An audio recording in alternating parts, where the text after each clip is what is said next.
Serial मन अति सुंदर में अब बढ़ने वाली है सुजाता और रागिनी की मुश्किलें। जी हाँ दोस्तों, क्योंकि भोलेनाथ जी ने राधिका को ऐसा वरदान दे दिया है जिससे वो अब किसी भी चीज़ को छू सकती है और किसी को दिखाई भी नहीं देगी। तो राधिका अब सुजाता और रागिनी से हर एक चाल का बदला लेने वाली है जो उन्होंने राधिका और उनकी बेटी लड्डू के खिलाफ चली हैं। जी हाँ दोस्तों, आने वाले एपिसोड में आप देखोगे कि दिव्यम सुजाता से कहता है कि माँ 3 दिन हो गए ना तो अभी तक राधिका घर आई है और ना ही उसका फ़ोन लग रहा है। तभी सुजाता बात को टालते हुए कहती है कि बेटा आ जाएगी राधिका, एक दिन और वेट कर लो, तुम क्यों खाम खा इतनी टेंशन ले रहे हो।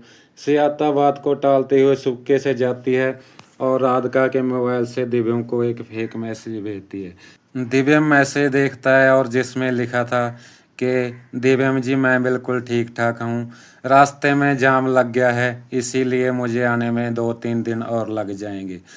दिव्यम मैसेज देखता है और खुश भी हो जाता है।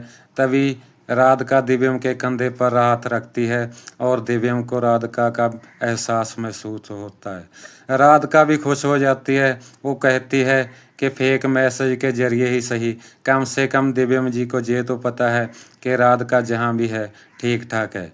दूसरी तरफ रागिनी दिव्यम जी की जान लेने पर तुली हुई है, क्योंकि रागिनी सोच रही है कि राधिका को तो माँ जी ने टिकाने लगा दिया, लेकिन जब तक दिव्यम जी को हम अपने वश में नहीं कर लेते हमारा इस घर में रहने का कोई फ़ायदा नहीं है। तो अब रागिनी मिलाने वाली है दिव्यम जी के जूस में चीनी का घोल। जी हाँ, रागिनी दिव्यम के जूस में चीनी का घोल मिला देती हो। जब राधिका का इस बात का पता लगता है तो राधिका तुरंत उस जूस को बदल देती है। और जब दिव्यम जूस पीता है और रागिनी देखती है कि दिव्यम जी को कुछ भी नहीं हुआ, तभी राधिका कहती है कि जब तक मैं इस घर में हूँ हमारे दिव्यम जी का कोई बाल भी बांका नहीं कर सकता। राधिका उस जूस को उठाती है और छत पे जाके उस जूस को रागिनी के ऊपर फेंक देती है।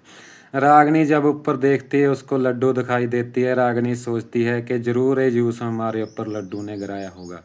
रागिनी कहती है कि इस लड़की को तो सब कुछ सिखाना पड़ेगा। लड्डू आंगन में खेलने आ जाती है और रागिनी एक गुब्बारे में जहर वाली गैस भरती है और लड्डू के सामने फेंक देती है। राधिका देखती है कि रागिनी ने जहर वाला गुब्बारा लड्डू को दे दिया है। राधिका तुरंत लड्डू के पास जाती है और जब तक रागिनी उस गुब्बारे को फोड़ने वाली होती है तब तक राधिका लड्डू के मुंह पर एक कपड़ा रख के लड्डू की जान बचा लेती है। और जब वो लड्डू को गोद में उठा के कमरे में छोड़ने जाती है तो रागिनी के देखकर होश उड़ जाते हैं, क्योंकि रागिनी को ऐसा लगता है कि घर में कोई भूत आ रहा है और लड्डू हवा में उड़ रही है।